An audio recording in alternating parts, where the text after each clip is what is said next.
اعوذ باللہ من الشیطان الرجیم بسم اللہ الرحمن الرحیم۔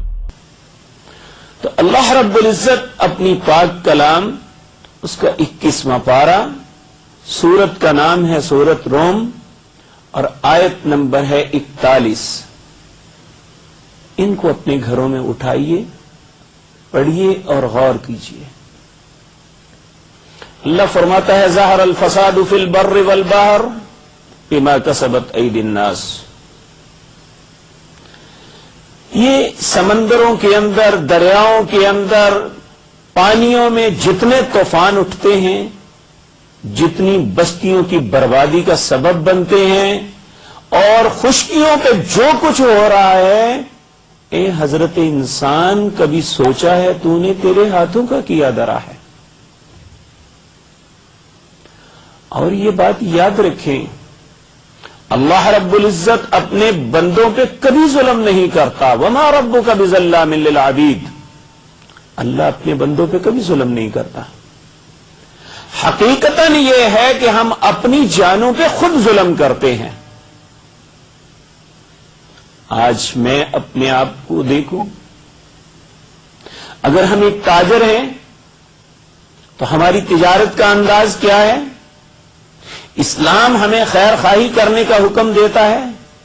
تجارت کے اندر یونیورسل اصول بتایا نبی مکرم صلی اللہ علیہ وسلم نے، لا ضرر ولا ضرار، ایسی تجارت مت کرو جس سے دوسرے کا نقصان یا تمہارا اپنا نقصان ہوتا ہو، یعنی جس میں دونوں خرید اور فروخت کرنے والوں میں سے کسی کا بھی نقصان ہے، وہ تجارت غلط ہے۔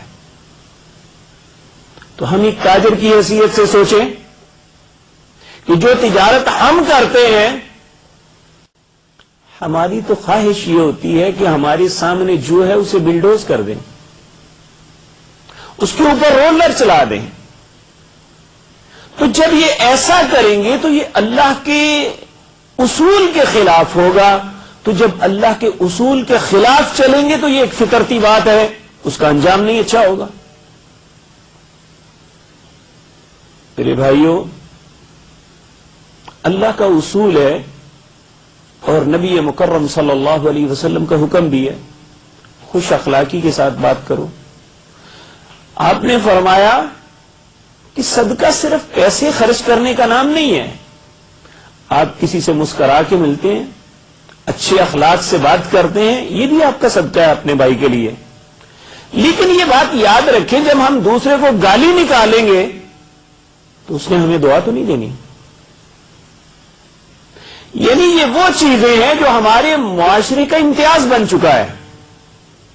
ہم ایک مسلمان دوسرے سے ملتا ہے تو السلام علیکم یا وہ وعلیکم السلام کہنے کے بجائے ہم ایک دوسرے کو گالی نکالتے ہیں۔ تو جب قدرت کے اصول کے خلاف چلیں گے تو اس کا لازمی نتیجہ یہ ہے کہ ہم نقصان میں، مصیبتوں میں، گھاٹے میں مبتلا ہو جائیں گے۔ اسی طرح ایک آدمی، اللہ اسے ذمہ داری سونپتا ہے، اسے حکومت کے اندر یا اپنے معاشرے کے اندر کوئی اچھا منصب ملتا ہے۔ اب منصب تو اسے اللہ نے دیا ہے خدمت کے لیے، وہ خدمت کے بجائے ظلم کرے گا۔ یہ بات یاد رکھیں، اللہ نے ظلم تو اپنے لیے جائز قرار نہیں دیا۔ نبی مکرم صلی اللہ علیہ وسلم حدیث قدسی بیان کرتے ہیں کہ تمہارا رب کہتا ہے یا عبادی انی حرمت الظلم علی نفسی، اے میرے بندو، ظلم کو میں نے اپنے اوپر حرام کیا ہوا ہے۔ حالانکہ اللہ رب العزت مطلق العنان حاکم ہے، دنیا میں ہر حکمران کو پوچھنے والا کوئی نہ کوئی ہے، کوئی عوام کے سامنے جواب دہ ہے، کوئی اپنی بیوروکریسی یا اسٹیبلشمنٹ کے سامنے جواب دہ ہے، کوئی دنیا کی بڑی حکومتوں کے سامنے جواب دہ ہے، لیکن اللہ رب العزت کسی کے سامنے جواب نہیں دینا۔ اللہ رب العزت باوجود اس بات کے وَهُوَ عَلَى كُلِّ شَيْءٍ قدیر، وہ ہر چیز پہ اسی کی قدرت ہے، اسی کی قوت ہے، وہ ہر چیز پہ وہی قادر ہے، پھر بھی وہ کہتا ہے انی حرمت الظلم علی نفسی، میں نے اپنی جان پہ ظلم کو حرام کیا ہوا ہے، فلا تظالموا، تم بھی کبھی ظلم نہ کرنا۔ تو جب ایک انسان ہوتے ہوئے ہم جب کسی کے زیر نگی ہیں، سارے لوگوں کو چھوڑے ہم اللہ کے تو نیچے ہیں، تو جب وہ اپنی ذات کے لیے اس نے ظلم کو حرام کیا ہے، تو جب ہم ظلم کریں گے تو ہمارے ظلم کا انجام کیا ہوگا؟ ظہر الفساد فی البر والبحر بما کسبت ایدی الناس۔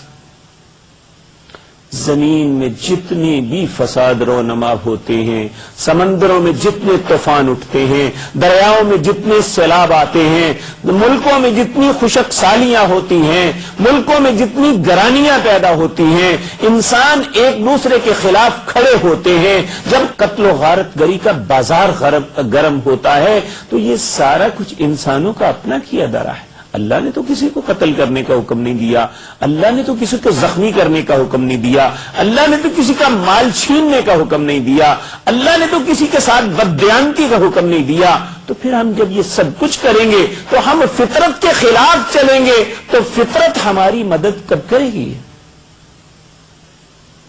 اللہ نے جو اصول بنائے ہیں، اللہ جو قانون بنائے ہیں، ان قانونوں کے خلاف آپ دیکھیں، یہ دن چڑھا ہوا ہے اس وقت، تو اگر اپنے کمرے میں چاروں طرف آپ بہت موٹے پردے لگا لیں اور سمجھیں کہ رات ہو گئی ہے، تو یہ پاگل پن ہے۔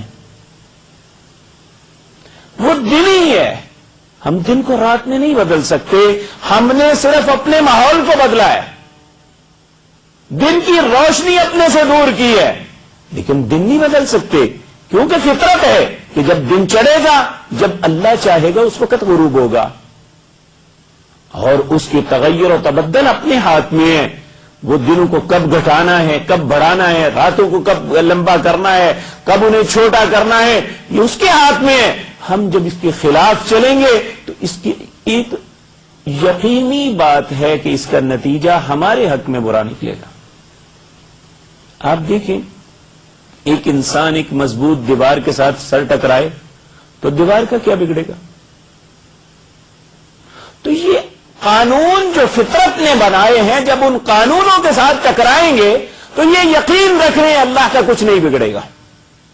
لن یضر اللہ شیئا، تم اللہ کا کچھ بھی نہیں بگاڑ سکتے۔ تبارک الذی نزل الفرقان علی عبده لیکون للعالمین نذیرا۔